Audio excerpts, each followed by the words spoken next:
자,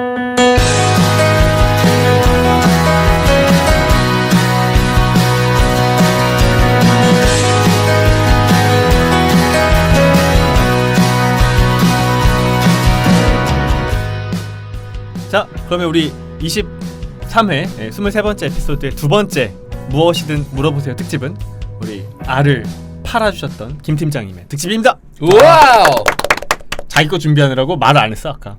아 그래요? 아, 계속 준비하고 우리 세 명이서 한 거예요 그러면? 그러니까 아니 오디오가 비니까 내가 계속 말을 많이 하잖아.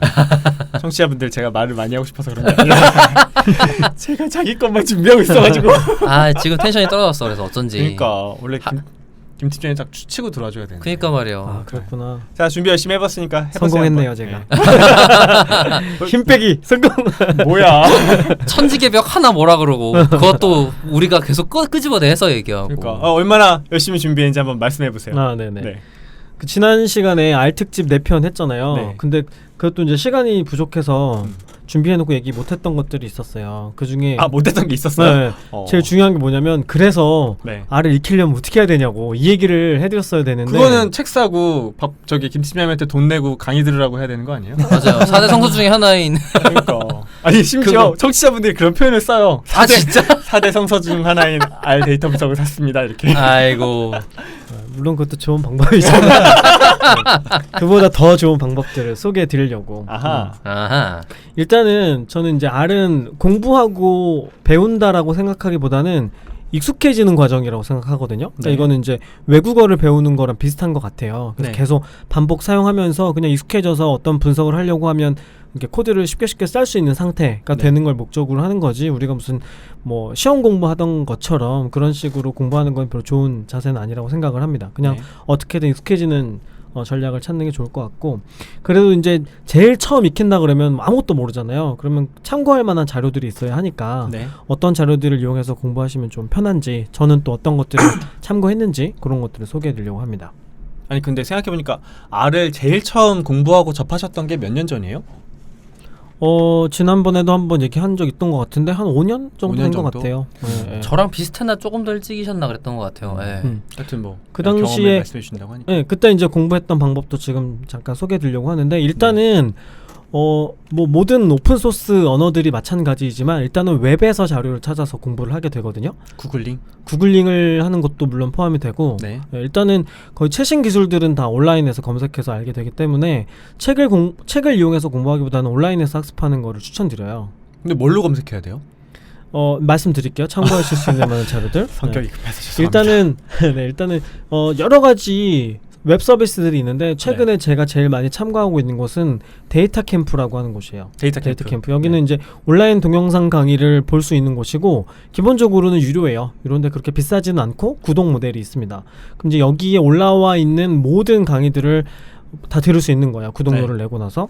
여기에 있는 것 중에 Introduction to R이라고 하는 코스가 있어요. 저 지금 하고 있어요. 그 듣고 계세요? 네네. 요게 이제 R 처음 시작하는 분들을 위해서, 그러니까 아주 초보자들을 위한 강의거든요. 그래서 저는 일단은 처음 공부하신다고 하면 여기에 있는 자료를 보시기를 제일 추천드립니다. 그리고 요 코스를 이수하시고 나면은 여기 데이터 캠프 정말 엄청나게 많은 컨텐츠들이 있거든요. 네. 뭐 통계학은 물론이고 머신러닝도 있고 텍스트 마이닝도 있고 뭐 등등등, 거의 최신 분석 기술들은 제일 먼저 여기에 컨텐츠로 만들어져서 올라오는 것 같아요. 저도 뭐 새로 나온 기술 중에 익히고 싶은 게 있다 그러면 일단 전 여기 들어가서 찾아봅니다. 전 데이터 캠프의 장점이자 단점, 영어다. 영어라는 게 장점이기도 하고 단점이기도 해요. 그렇죠. 단점은 좀 어렵고, 그러니까 이제 인트로덕션 스크립트를 영어로 주거든요. 맞아요. 너한테 이런 데이터가 주어져 있어. 이런 걸 분석해봐를 영어로 주니까 내가 해석해야 되는 번거로움은 있는데, 대신 실제 우리가 어떤 문제에 막혔을 때 구글링하면 스택 오버플로우나 이런 데 많이 나오잖아요. 그죠. 그걸 바로바로 내가 알아들을 수 있다는 장점이 있어요. 그게 사실 어쩔 수 없는 부분인 것 같아요. 이게 또 한국인의 문화도 어느 정도 좀 연결되어 있는 것 같은데, 좀 공유하는데 인색해요. 이런저런 질문에 대한 대답이나 이런 것들에 대해서도. 그러다 보니까 웹상에 좀 한국어로 검색하기가 쉽지가 않고, 네. 그러면 영어로 검색을 해야 되는데, 이게 저는 그래서 설치를 다 영어판으로 하거든요. 에러를 한글로 나오면 검색할 수가 없어요. 그렇죠. 이거는 지난번에도 한번 질문을 주셔가지고 영어가 중요하냐 네네. 답변을 드렸었는데, 중요합니다. 중요하죠. 네, 오픈 소스를 익히려고 하면 일단은 영어는 익숙해져야 돼요. 왜냐면 영어도 하고 프로그래밍도 해야 돼. 아니 그러다 보니까 읽기 사용 기술이 늘어날 수밖에 없어요. 그렇군요. 네. 물론 이제 최근에는 국내 사용자들도 R을 공부하면서 이렇게 그 공유하고 있는 뭐 블로그 포스팅이나 이런 게 굉장히 많아졌어요. 그래서 초보자들을 위한 자료는 한글로 된 것들이 많은데 중급 이상이 된다 그러면 그때부터는 영어로 된 자료를 찾아볼 수밖에 없거든요. 그렇군요. 그래서 일단은 영어에 익숙해지셔야 한다는 거는 뭐 어쩔 수가 없는 부분입니다. 네. 제일 먼저 요 데이터 캠프를 추천드리고 그 다음에 추천드리는 거는 유튜브예요. 유튜브에도 굉장히 좋은 영상 컨텐츠들이 많습니다. 뭐 물론 영어로 된 것들도 있고 최근에는 한글로 된 동영상 컨텐츠들도 많이 올라오고 있어요. 어떤 게 있는지 좀. 제일 유명한 거는 알코홀릭이라고 되게 엄청나게 유명한 분이 진행하고 있는 그러지 마세요. 교육 컨텐츠가 있어요. 성격은 좀 안 짜고 치는 고스톱도 아니고 성격은 뭐 그냥 그지 같은데 컨텐츠 좋으면 됐지 뭐. 어디에서 진짜 배우기 어려운 그런 고급 기술도 최신 패키지들 이런 것들을 하나하나 소개를 해주거든요. 그것도 무료로. 무료죠. 4대 성수 아니라고 한 게 어디야. 그리고 또 책은 아니잖아. 그리고 최근에는 또 딥러닝 같은 것들을 알로 어떻게 하느냐, 머신러닝은 어떻게 만드냐 이런 컨텐츠들도 점점 많아지고 있어요. 그렇죠. 그래서 우리나라 말로 된 컨텐츠들도 있으니까 그런 걸 보시면 좋고.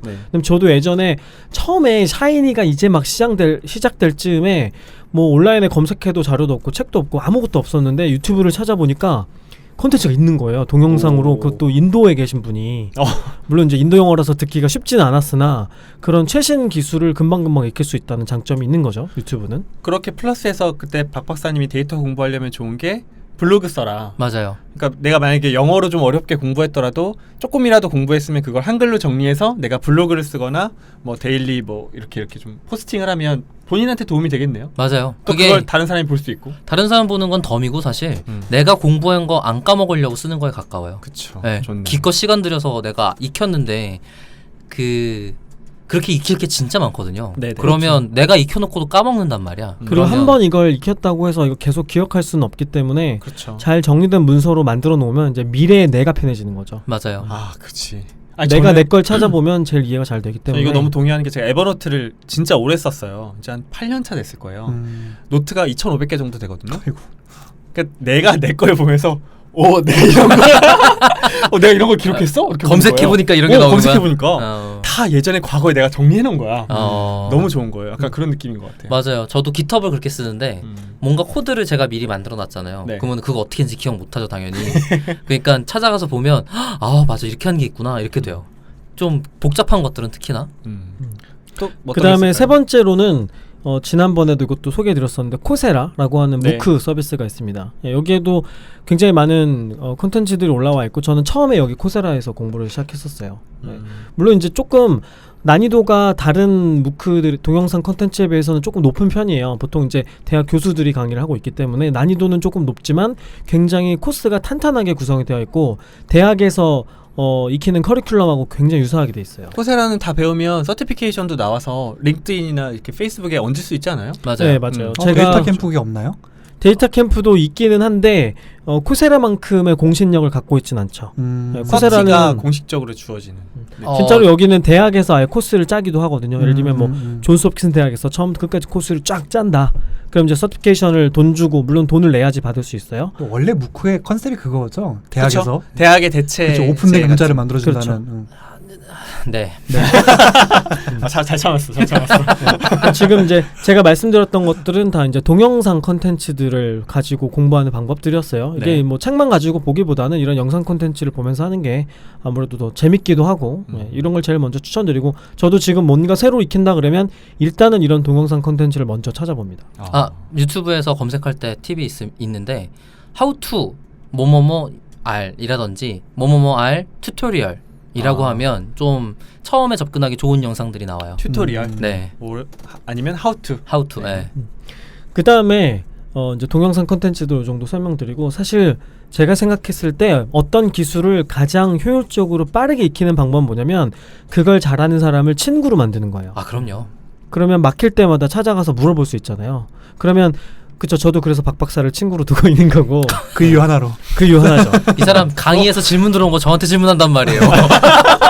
토스하는 용도? 토스? 보험과 재보험의 개념이지. 아, 그게 그런 거구나. 원래 근데 재보험사가 돈 제일 많이 벌어요. 네네. 거기까지 하겠습니다. 내가 승자인 건가? 근데 문제는 그럼 이런 데이터 분석을 하는 사람들이랑 어떻게 친구가 될 수 있느냐, 어디서 만날 수 있느냐? 페이스북 커뮤니티를 활용하는 게 지금으로서는 제일 좋은 방법이에요. 거기 관종들만 있는 거. 아 죄송합니다. 아니 언제는 우리 다 관종이라면서요, 냈다. 그건 맞아요. 전 아무 말도 안 했습니다.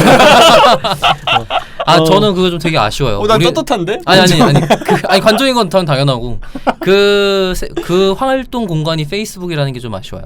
플랫폼이. 네. 자, 그래서 제가 넘어갑시다. 여러 가지 커뮤니티가 있는데 일단은 이제 대부분 R과 관련된 최신 기술들은 국내에서는 페이스북 커뮤니티를 통해서 많이 전파가 되고 있거든요. 네네. 그러면 이제 몇 가지 꼭 추천드릴 만한 곳들을 설명드릴게요. 일단은 국내에서 R 사용자라고 하면 전부 다 가입하는 곳이 있어요. 코리안 R 유저 그룹이라고 줄여서 KRUG 이렇게 부르는데 여기는 일단 국내에서 R 쓴다 그러면 거의 대부분 가입이 되어 있습니다. 그리고 여기서 이제 폐생해서 만든 게 코리안 R 스터디 그룹이라고 있어요. KRSG. 네, 여기는 이제 공부하면서 막혔던 것들을 질문을 하고 그다음에 사용자들이 서로 답변을 해주는 그런 컨텐츠들이 많습니다. 그래서 일단은 기본적으로는 요 두 가지는 가입을 하셔야 되고 공부하다가 막히면은 KRSG에다가 올리시면 돼요. 그럼 사람들이 정말 금방금방 답변을 해주고. 주의점 얘기해 주세요. 질문할 때 주의점. 질문할 때 주의점은 일단은 답변을 하고 싶은 방식으로 글을 써주셔야 돼요. 그러니까 무슨 얘기냐면 내가 혼자서 이런 어려움을 겪어서 이런 문제에 봉착을 했고 뭐가 어려워서 무슨 도움이 필요하다 이런 것들을 조금 상세하게 말씀을 해주셔야 답변을 하는 사람들도 이 사람이 뭘 궁금해하는지 잘 알기 때문에 친절하게 설명을 해줄 수 있거든요. 근데 그냥 한 줄로 띡 막혔는데 어떻게 하죠? 이런 식으로 올리게 되면은 일단 이 사람이 뭘 어려워하는지를 몰라서 대답하기가 어려운 측면이 하나가 있고 그 다음에 이제 응답하는 사람도 좀 힘이 빠지는 거죠. 내가 성실하게 답변해줘도 이 사람이 별로 고맙게 생각하지 않을 것 같다는 마음이 들면 아무래도 이제 인지상정이잖아요. 답변을 하기가 좀 불편해지기 때문에 제일 하지 말아야 조심해 주시면 좋을 것 같아요. 제일 하지 말아야 되는 게 답변 받고 삭제하기. 그렇죠. 그건 정말 힘 빠져요. 네. 왜냐면 이게 커뮤니티라고 하는 것은 내가 올린 질문에 달린 답변까지 사람들 모두와 같이 공유하겠다는 기본적인 정신이 있는 거거든요. 근데 내가 원하는 소개 목적을 달성했다고 해서 그걸 지워버리면 이제 답변한 사람은 되게 힘이 빠지니까 그렇게는 안 하시는 게 좋겠죠. 꽤 있나 봐요, 그런 사람이. 꽤 많아요. 저는 근데 이게 그게 그 어린 세대의 문화인 것 같긴 하거든요. 네, 그 다음에 제가 추천드리는 그러니까 지금 삼천포 가려고 그랬지 지금. 아쉽네. 아니 지금 삼천포 가지 말고 공부하는 방법만 알겠습니다. 네. 야 공수가 장난 아니다. 요 두 가지는 이제 기본적으로 가입하시기를 추천드리고 그 다음에 몇 가지 더 소개해드리면 일단 이제 제가 운영하는 커뮤니티도 있어요. 데이터 분석 커뮤니티라고 이제 제 강의 들으신 분들하고 제 책의 독자분들이 활동하는 곳인데 여기는 초보자들이 아주 많아요. 아주 이제 기초적인 질문들이 많이 올라오는 곳이니까 여기를 활용해 주셔도 좋고 요 주소들은 나중에 다 공유해드리겠습니다. 그 다음에 단톡방도 있어요. 카카오톡 단톡방. 여러 가지가 있는데 R 데브팀이라고 하는 여기가 제일 유명하기도 하고 실력자들이 많아요. 여기 정말 고수들이 많아서 여기 질문 올리면 정말 제야의 고수들이 숨어 계신 분들이 굉장히 고급스러운 방식으로 응답들을 해주십니다. 단톡방도 가입해서 질문해 보시면 좋을 것 같아요. 이런 이제 페이스북 커뮤니티를 활용하는 방법을 제일 추천드리고 그러니까 R 사용자들은 그런 게 있어요. 이게 R이 오픈소스고 굉장히 무료 툴로 효율적으로 일을 하고 있기 때문에 되게 고마운 마음을 기본적으로 갖고 있고 그래서 뭔가 나도 이 커뮤니티에 기여를 해야 된다는 그런 강박 같은 게 있어요. 그래서 이런 페이스북 커뮤니티 질문 올려주면 아주 초보자가 말도 안 되는 질문을 해도 대부분 친절하게 답변을 해주고 그리고 물론 대학생분들도 답변을 하지만 현장에 있는 분석가나 아니면 대학에 있는 연구원들이나 심지어는 대학 교수님들도 굉장히 친절하게 성실하게 답변을 해주시거든요. 그것도 굉장히 빨리 답변을 해주세요. 그래서 뭐 일단은 제일 좋은 건 먼저 구글링을 해보는 거고 그래도 해결이 안 되는 것들은 조금 정리해서 이런데 내가 작성한 코드하고 에러 메시지가 있을 거 아니에요. 그거를 같이 뭐 캡처해서 올려주셔도 좋고 복붙하셔도 좋고 이런 식으로 질문하는 방법을 이제 제일 추천드립니다. 그렇게 도움 받고 또 남을 도움 주고 이렇게 하면 되겠네요. 도움을 받아 보면은 나도 도와주고 싶은 마음이 자동으로 생겨요. 고마운 마음이 생기기 때문에. 그렇군요. 저도 KRUG랑 KRS에서 열심히 응답하고 질문하면서 공부를 지금도 하고 있고요. 그 다음에 이제 추천드리는 거는 컨퍼런스예요. 그러니까 R 사용자들이 모여가지고 자기가 지금까지 공부한 것들 그다음에 새로 알게 된 지식이나 기술들 이런 걸 잘 정리해가지고 발표를 하는 거죠. 이런 컨퍼런스가 굉장히 많은데 국내에서는 아까 말씀드린 KRUG에서 진행하는 컨퍼런스가 있습니다. 얼마 안 있으면 하죠. 네, 올해도 10월 달에 10월 25일에 서울에서 열리기로 일정이 예정되어 있어요. 네.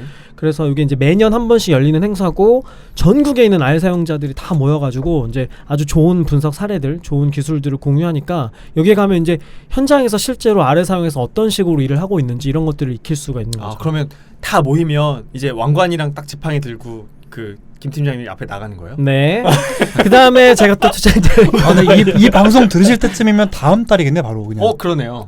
그렇게 저희 방송 들으시는 분들은 바로 다음 달에 열릴 행사이겠네요. 이게 티켓을 오픈하고 나면 금방 다 팔리기 때문에 그 좀 걱정이 되긴 아쉽다. 하네요. 그러면 이제 김 팀장이 나서서 나는 관대하다.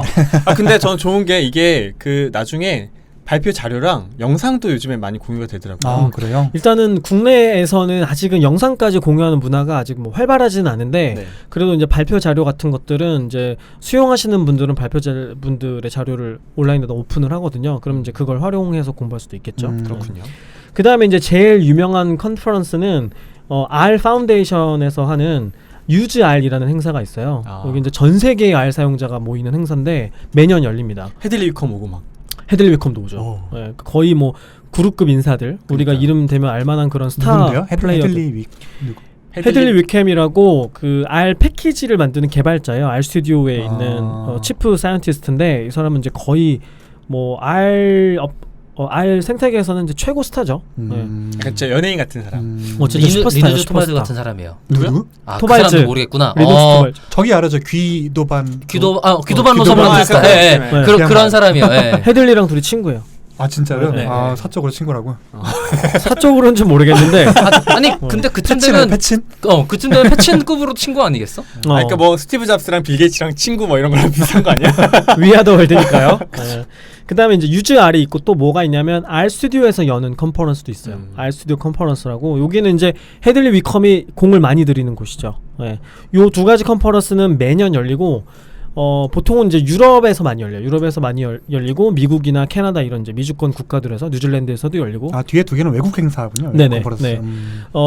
여기는 이제 직접 가려면 좀 비싼데 좋은 건 뭐냐면 여기는 올라오는 모든 컨텐츠를 동영상과 PDF 교재로 다 공유합니다. 외국은 다 그렇게 하더라. 모든 소스 코드까지 GitHub으로 다 공유해요. 그러니까 직접 현장에 가지 않아도 오히려 더 집중해서 공부할 수 있는 거죠. 라이브도 보고 막 그러던데. 그럼요. 심지어는 얼마 전에 UGR 컨퍼런스를 열었는데 아예 그냥 라이브로 스트리밍을 하더라고요. 그 현장 컨퍼런스 사실 티켓을 구매하려고 그러면 굉장히 비싸거든요. 우리 같이 보기 행사 이라고 하면 좋겠다. 그런 것도 같이 모여가지고 그런 것도 괜찮겠네요. 그래서 사실은 뭐가 문제냐면 컨텐츠가 너무 많아서 다 볼 수 없다는 그게 문제가 문제죠. 있어요. 오히려 홍수죠, 홍수. 여기에서 골라보는 게 오히려 어려운 일이 될 정도로 너무 좋은 자료들이 너무 잘 공유돼요. 팀장님이 그런 큐레이션 좀 해주면 안 될까? 안 되겠습니다. 네네. 네. 오늘 빈틈이 없어. 그러려면 자기가 다 봐야 되잖아. 저도 사실 다 못 봐요. 너무 많아서 그때 이제 궁금한 것들 있으면 찾아보죠. 저 개인적인 질문인데 김 팀장님 그러면 어디에 가장 관심이 많아요? R이 할 수 있는 기능도 많고 분야도 되게 여러 가지잖아요. 도메인도 여러 가지고 어디에 가장 관심 가지면서 계속 팔로우업하고 있어요? 저는 전방위로 관심이 많은 것 같은데요. 특별히 뭐 어느 분야를 판다기보다는 그냥 R을 파는 데 관심이 많아요. 누구든 다 연락해라. 괜찮은데? 왜냐면 저는 고급 분석 기술을 익히는 것보다 데이터의 관점으로 문제를 바라보는 이런 작업 자체가 중요하다고 생각을 하거든요. 약간 김 팀장님은 R의 대중화 약간 이런 거에 더 생각을 깊이 하시는 것 같아. 어쩌다 보니 그런 역할을 많이 하다 보니까 그렇게 된 것 같기도 원래 해요. 거기가 돈이 제일 많이 되거든요. 네. 가장 큰 시장. 빅마켓. 지난번에 얘기했잖아. 돈을 따라가야 된다고. 형 따라가는 거지 다. 컨퍼런스 소개해드렸고요. 그 다음에 제일 사실은 오늘 너무 찰벽이다. 그러니까 저는 그러면 이걸 어떻게 알게 됐냐. 저는 이런 것들을 다 구글링해서 알게 된 거죠. 모든 것은 다 구글링으로부터 시작이 됩니다. 뭐 컨퍼런스가 되었건 뭐 온라인에 무료로 풀려있는 PDF 교재가 되었건 아니면 페이스북 커뮤니티가 되었건 일단은 구글링을 하면서 이런 자료들을 얻게 되거든요. 그래서 일단은 구글링을 하는 것 자체에 익숙해져야 돼요. 구글링을 해서 새로운 기술을 찾아내는 것도 노하우가 필요하거든요. 그래서 일단 뭔가 궁금한 게 있을 때보다 구글에 들어가서 그냥 R 붙이고 뭐 검색하면 돼요. 예를 들면 뭐 그래프를 R로 어떻게 그리는지 궁금하다 그러면 R 그래프 혹은 in R을 붙이는 것도 괜찮아요. 그래프 in R 혹은 using R 이런 식으로 붙여서 나오는 콘텐츠 중에 뭐 답을 필요도 없고 맨 앞에 있는 첫 페이지에 나와 있는 2-3개 콘텐츠만 보더라도 거의 사람들이 제일 많이 참고하는 좋은 자료들이니까 이제 그런 걸 보는 식으로 이제 공부를 시작하게 되는 거죠. 그래서 계속 그냥 구글은 그냥 상시로 띄워놓고 작업을 한다고 보시면 좋을 것 같아요. 항상 왼쪽에는 RStudio, 오른쪽에는 이제 구글 이제 크롬 하나 켜놓고 그렇죠. 네, 계속 번갈아 가면서 검색하고 하고 뭐 이렇게 한다는 그렇죠. 거죠. 저는 양쪽에 띄워놓기보다는 보통 알트 탭으로 왔다 갔다 하기는 하는데 알았어. 뭐 저는 모두 큰 걸 쓰진 않아서. 네. 그 다음에 이제 구글링을 하실 때 이제 뭘 처음에 공부할 때 참고해 보시면 좋냐면 어떤 새로운 패키지를 익히면 아래에 있는 패키지를 익히면 사람들이 자주 사용하는 기능만 모아서 만들어 놓은 쉬운 매뉴얼이 있어요. 이거를 치트시트라고 부르거든요. 그럼 이제 구글링을 하면 어떤 새로운 패키지를 익힐 때 제일 먼저 치트시트를 찾아봐야 돼요. 예를 들면 아래서 그래프를 만들 때는 지즈플로트라는 패키지를 많이 사용을 해요. 그러면 지즈플로트 패키지 안에 여러 가지 함수들이 있는데 어떤 것들이 있고 뭘 할 수 있는지 이런 걸 익히고 싶다 그러면 구글에 들어가서 제일 먼저 R 지즈플로트 치트시트 이렇게 검색을 하는 거예요. 네, 그럼 보통 이제 PDF 파일로 만들어서 공유를 하는데 여기를 보면 사람들이 많이 사용하는 그래프와 그걸 만들어내는데 필요한 함수들만 잘 예쁘게 모아놨거든요. 그럼 이걸 제일 먼저 찾아서 공부하는 게 제일 좋은 공부 방법이에요. 그래서 치트시트를 제일 먼저 찾아보시기를 추천하는데 근데 이제 문제가 있죠. 치트시트를 찾으려면 어떤 패키지를 익힐 건지를 먼저 결정을 해야 될 거 아니에요. 그래야 그렇죠. 그 패키지에 해당하는 치트시트를 찾아볼 수 있기 때문에 그러면 어떤 패키지를 먼저 익혀야 되느냐. 전에 R 특집 때 말씀드렸던 걸로는 지금 14,000개가 넘는 패키지들이 있는데 그 중에 이제 뭐부터 시작해야 되냐 이런 이제 어려움이 있을 수 있어요. 초보자분들한테는.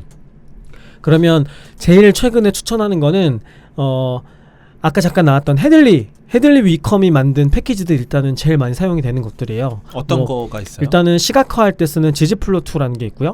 그 다음에 데이터 전 처리할 때 사용하는 디플라이알이라는 게 있고요. 그리고 요거 말고도 여러 가지가 있는데 요거를 묶어가지고 타이디버스라고 불러요.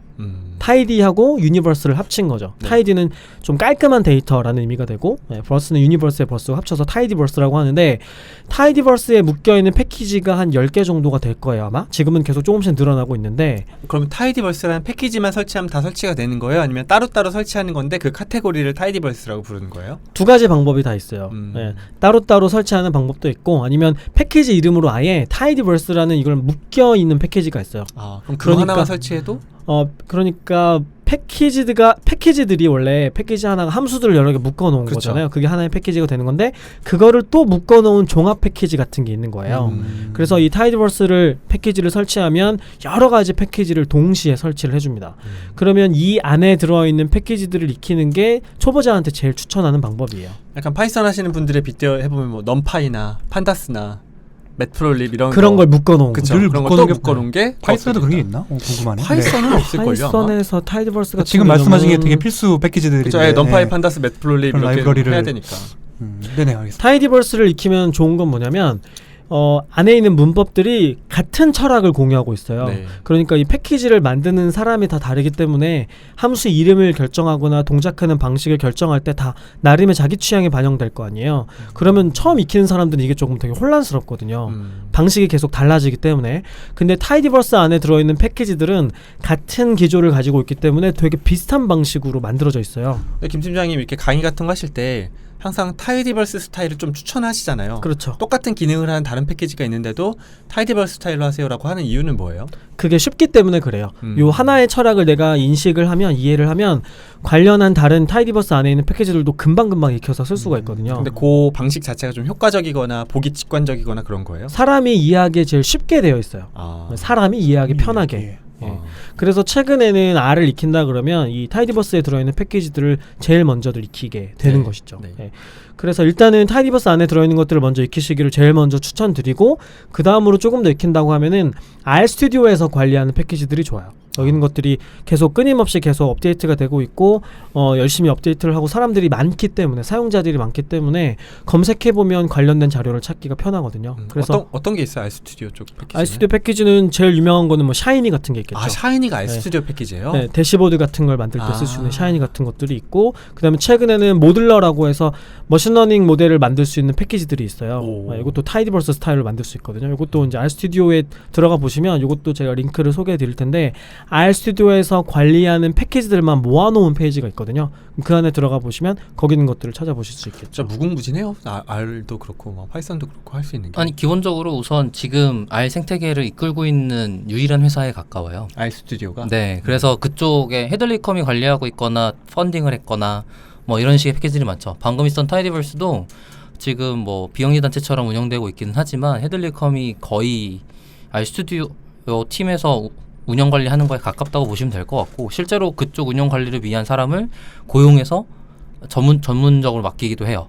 그렇기도 하고 뭐 스파클리아라든지 몇 가지 DBI 같은 걸 관리하는 데들도 RDBI라는 그룹이 있는데 거기도 헤들리컴이랑 같이 긴밀하게 협업하고 있는 걸로 알고 있고 RLIP이라고 하는 조직도 있는데 거기도 다 이런 패키지 관련 인프라라든지 관련된 패키지를 만들고 있는데 거기도 다 이 RStudi오랑 같이 이런 사상이나 개념들을 공유하고 있어요. 그러니까 저는 진심으로 헤들리 위컴을 존경을 넘어서 사랑하거든요. 진짜요. 왔던 만약에 저는 헤들리 위컴이 디플라이나 지즈플로2 같은 패키지를 만들어주지 않았으면 저는 R을 계속 썼을까 하는 생각이 있어요. 그러니까 정말 대체 불가능한 존재 같은 거예요? 어떤 장점이 있냐면 너무 쉽게 만들어요. 그러니까 함수를 그게 사람이 이해하기 쉽게 만들어요. 그래서 뭐가 좋은 거냐면 아까 말했던 빨래했다 같이 함수가 짜여져 있어요. 네, 그러니까 좀 더 쉽게 접근할 수 있어요. 컨텍스트를 좀 같이 포함하고 있는. 네네. 그러니까 아까 말했듯이 더 쪼개서 하나하나 짜야 되는 게 원래 기본의 스크립트일 텐데 빨래감 걷어서 세탁기에 넣고 세제 넣고 이게 아니라 빨래해라고 돼 있어. 그렇구나. 그리고 저는 디플라이알하고 지즈플로2를 이제 써본 지 한 3, 4년 됐겠죠. 네. 처음부터 저도 이걸 익힌 건 아니었으니까. 근데 신기한 게 뭐냐면 계속 발전해요. 함수가 더 좋은 게 나오고 더 편한 게 나오고. 발전한다는 의미가 더 효과적이고 간단해진다는 거예요? 아니면 더 고급 분석을 할 수 있게 된다는 거예요? 더 쉬워진다는 거예요. 네. 예를 들면 반복해서 해야 되는 작업이 있으면 좀 지나면 그걸 자동으로 해주는 함수가 나오는 거예요. 그럼 코드가 점점점 짧아져요. 같은 역할을 같은 결과물을 만들어내는데 그러니까 훨씬 점점 내가 일하는 게 쉬워지는 거죠. 그래서 안 쓸 수가 없어요. 네. 그래서 일단은 헤들리 위컴을 팔로우 하시고 이 사람이 만드는 패키지들을 보시는 거를 추천드립니다. 팔로우하라는 이야기는 뭐 트위터나 페이스북에서?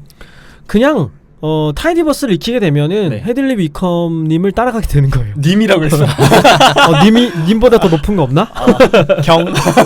기본적으로는 트위터에서 활동을 하시고요. 저는 트위터랑 깃허브. 제가 좋은 방법 알려드릴게요. 박 박사를 팔로우하면 됩니다. 박 박사가 페이스북으로 다 알려줘요. 이것도 재보험 같은 거네. 뭐 영어로 트위터 보고 있어. 박 박사 따라가면 되지. 모든 길은 다 박 박사로 통하는 거야. 알코올릭하고 박 박사 페이스북 팔로우하면 저는 그것만 봅니다. 게이트웨이구나 게이트웨이. 기생충 같은 느낌이야. 기생충. 기생충이라고 해도 맞는 것 같기도 하고 부정하지 않겠어요. 제가 좀 이런저런 채널로 많이 정보를 획득하고 있기는 해요.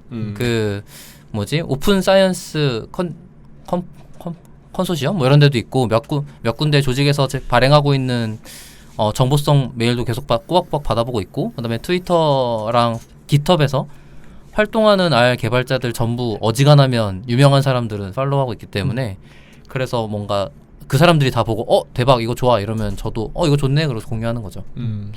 그래서 패키지들 익히는 방법들 어떤 패키지를 먼저 익히시면 좋은지 이런 거를 좀 추천드렸고 그 다음에 책을 추천해달라는 얘기를 많이 받아요.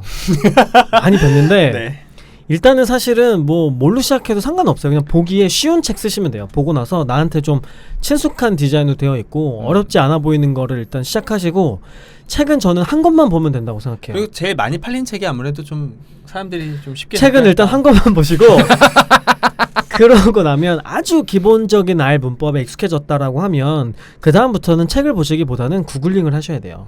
구글링을 해야 최신 패키지들, 최신 함수들을 익힐 수 있고 그러니까 좋은 자료는 온라인에 다 있거든요. 그게 좀 이제 공부의 패러다임의 전환인 것 같아요. 맞아요. 지금은 저희가 공부하고 있는 대상이 변하고 있거든요. 그래서 공부할 때도 변한다는 걸 가정하고 공부를 해야 돼요. 그럼요. 그러니까 책에 있으면 이미 이거는 몇 년 전일 거 아니에요. 그러면 더 이상 실제 R 유저들은 이거 안 쓰고 있을지도 몰라요. 왜냐면 더 좋은 패키지, 더 좋은 쉬운 함수들이 나와 있다고 하면 굳이 이거 쓰지 않을 거잖아요. 그러면 책만 가지고 공부한다 그러면 계속 옛날 지식을 쓰게 되는 거니까 가능하면 구글링을 하고 더 좋은 거는 페이스북 커뮤니티에서 사람들이 어떤 패키지 얘기하는지 그걸 봐야 돼요. 거기까지가 이제 그때 에피소드에서 하지 못하셨던 말씀들. 아 그다음에 한 가지 더 있습니다. 되게 많네. 그 이것도 계속 받는 질문인데 네. R하고 파이썬 중에 뭐 써야 되느냐. 이거는 뭐 엄마 아빠 죄송합니다. 지난번에도 한번 말씀드린 적은 있지만 일단은 파이썬을 시작하세요. 왜냐면 옆에서 파이썬 하라고 파이썬 쉽다고 하는 분들이 너무 많기 때문에 그래서 일단은 파이썬으로 시작한 다음에 빨리 포기하세요. 질질 끌지 말고 전에도 말씀드렸지만 3일 이상 파이썬을 잡고 있지 않는다 그러면 나랑 안 맞는 거예요. 만약에 3일 이상 파이썬 쓰면 그럼 파이썬 계속 하시면 되죠. 모르겠다 는 파이썬 쉽다 그래서 시작해봤는데 모르겠다 그러면 R로 넘어오세요. R이 훨씬 쉽습니다. 그리고 저랑 의견이 좀 다르네요. 이 둘 중에서 뭐를 선택할지 고민이 되시면 제가 전에 한번 써놓은 글이 있었는데 요거 네. 링크 또 한번 드릴게요. 보시고 네. 어떤 특징들이 있는지를 보시고 선택하시면 되겠죠. 이건 한번 저희가 내용 공유도 했던 것 같아요. 생각해보니까. 왜 그 박 박사님도 쓰시고 네. 김 팀장님도 쓰시고 또 다른 분도 쓰시고 그걸 제가 다 모아서 하나에 쓰고 네. 맞아요. 기억납니까? 네. 서로 기생하는 거죠. 그죠 뭐. 좋은 주제였던 것 같아요. 그리고 상호 기생하고 있어요. 네. 다양한 관점이 있는데 저는 누구 하나의 관점 하나 틀린 게 있다라기보다는 각각 상황에 맞는 걸 선택하면 된다 그런 생각이 좀 드네요. 그 글은, 너도 좋고 나도 좋고. 그 글은 제 블로그에서 항상 상위에 있어요. 그렇군요. 네.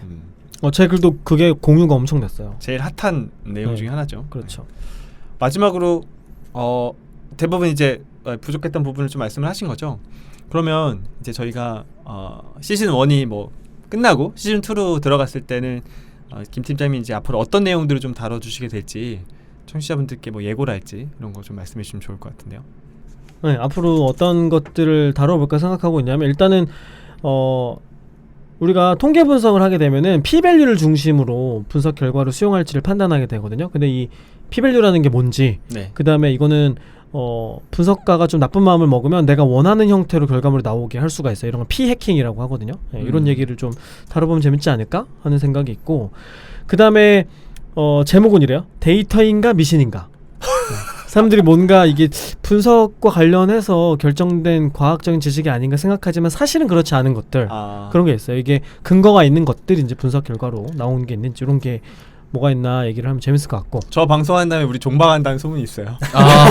너무 큰 걸 건드려가지고 건드리면 안 된다는 얘기도 있었던 것 같은데. 그러니까 뭐 명리학이랄지 야 그만해.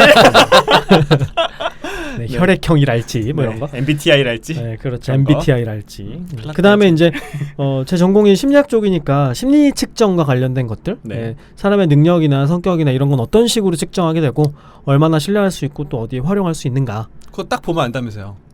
뭘 측정해. 네. 오늘 안 받아줘. 그 다음에 데이터를 수집하는 여러 가지 방법이 있지만 그래도 여전히 제일 많이 사용이 되는 거는 이제 설문지를 이용하는 거죠. 그렇죠. 그럼 설문지를 어떻게 만들 건가? 너무 재밌을 것 같아요. 내가 측정하고 싶은 요소가 있을 때 질문지를 어떤 식으로 만들어야 신뢰할 수 있는 데이터를 수집할 수 있는가? 이런 것들을 다뤄보면 어떨까 그런 건 생각을 하고 만들 수 있습니다. 없습니다. 뭐요? 그런 건 만들 수 없어요. 왜 설문에 엄마가 좋아 아빠가 좋아 이렇게 물어보면 되잖아. 그만. 신뢰할 수 없어. 그 다음에 나중에는 구글링 노하우도 좀 공유하면 어떨까 싶어요. 좋네요. 그러니까 제가 매번 구글링을 하셔야 된다고 말씀을 드리는데 구글링 하는 것 자체를 어려워하는 분들도 꽤 있더라고요. 익숙하지 않으시고. 네. 유진갈 이날 붙이는 거 이외에 다른 요령이 좀 있어요? 나중에 얘기할 겁니다. 더 프랙티컬한 게 좀 있겠죠. 네. 조금 사례를 들어가지고. 네. 좋아요. 따옴표 붙이기 막 이런 거. 그렇죠. 그런 거. 마이너스 붙이기, 네. 진짜? 엔드 옵션 연산자, 주기. 사이트 나는 한정하고. 그렇죠. 그게 우리야 뭐 상시로 쓰니까 당연한 것처럼 생각이 되지만 전혀 모르시는 분들도 꽤 많을 테니까. 되게 유용할 것 같아요. 네, 그런 노하우도 재밌을 것 같습니다. 그런 좋네요. 걸 치트시트로 하나 만들어서 데이터 올릭 이름으로 쫙 배포. 구글링 치트시트는 아마 이미 있을 거예요. 그렇군요. 구글에서 배포했을 걸? 우리 이름 박아서 하나 더 만들어. 그렇죠 뭐. 당신이 해주세요. 알겠습니다. 네. 자 그러면 저희 오늘 23번째 에피소드로 우리 박 박사님의 자동화 그리고 우리 김 팀장님의 R에 대해서 R 도구 어떻게 쓰는지 앞으로 어떻게 해야 되는지 그리고 그 지난번 에피소드 때 하지 못한 말이 30분이나 있었어요. 그런 거예요? 30분만 있었겠어요. 5회 했어야 되는데 5회. 제가 얘기했잖아요. 엄청 커트한 거 알죠? 진짜? 이번에요. 그리고 얘기했잖아요. 20회 할 거라고. 어쨌든 앞으로도 기대를 해보면서 저희 23번째 에피소드는 이걸로 마치고요. 저희 24번째 에피소드에서는 저와 그리고 최 편장님께서도 지금까지 좀 에피소드 다루면서 좀 못 다뤘던 이야기 HR과 야구에 대해서 더 한번 해보고 그렇게까지 하고 저희 시즌 1을 마치고 또 약간 새로운 구성 혹은 컨텐츠를 가지고 좀 찾아오는 걸로 하겠습니다. 그러면 다음 24번째 에피소드로 여러분 뵙기로 하고요. 저희 데이터홀릭은 더 좋은 컨텐츠를 가지고 다음 방송으로 다시 인사드리겠습니다. 감사합니다. 감사합니다. 감사합니다. 고맙습니다.